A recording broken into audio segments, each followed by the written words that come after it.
ఈరోజు కథ the wave king Vikramarka. ఎత్తైన కొండల నడుమ ఉన్న చ్వాటిక అనే రాజ్యంలో జన్మించాడు విక్రమార్కుడు.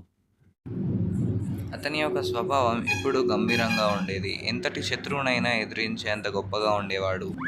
తనతో పాటు తన వీర ఖడ్గం మరియు తెల్లని ఎత్తైన గుర్రంపై తను ఎప్పుడూ పయనించేవాడు. ఆ గుర్రం పేరు వాజ్రా. దాని డెక్కల శబ్దానికే శత్రువులు హడలిపోయేవారు. విక్రమార్కుడు తన గురువు దగ్గర సకల విద్యలు నేర్చుకున్నాడు. కత్తిసాము, భల్ల యుద్ధం, గదా యుద్ధంలో ప్రాముఖ్యం చెందాడు.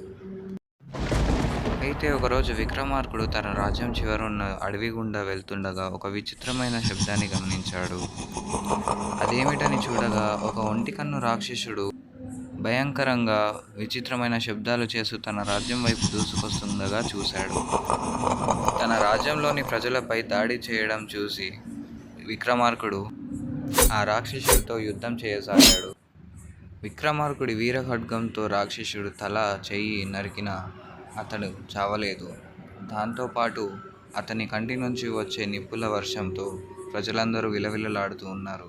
విక్రమార్కుడు అప్పటికి తగ్గకుండా తన వీర ఖడ్గంతో మెరుపు దారి చేశాడు.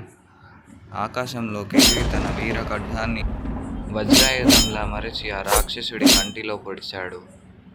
ఆ తర్వాత రాక్షసుడు ఆ దాడికి తట్టుకోలేక విలవిలా కొట్టుకుంటూ నేలరాలాడు. అతను చనిపోయాడు. ఇంకా రాజు విక్రమార్కుడు తిరిగి తన రాజ్యంలోకి వెళ్ళాడు. ఇదంతా చూసిన ప్రజలు విక్రమార్కుడికి జయజయధ్వనులు పలికారు. తమ రాజుపై ప్రజలందరూ పూల వర్షం కురిపించారు. ఈ స్టోరీ మీకు నచ్చినట్టయితే లైక్, షేర్, సబ్స్క్రైబ్ చేయండి.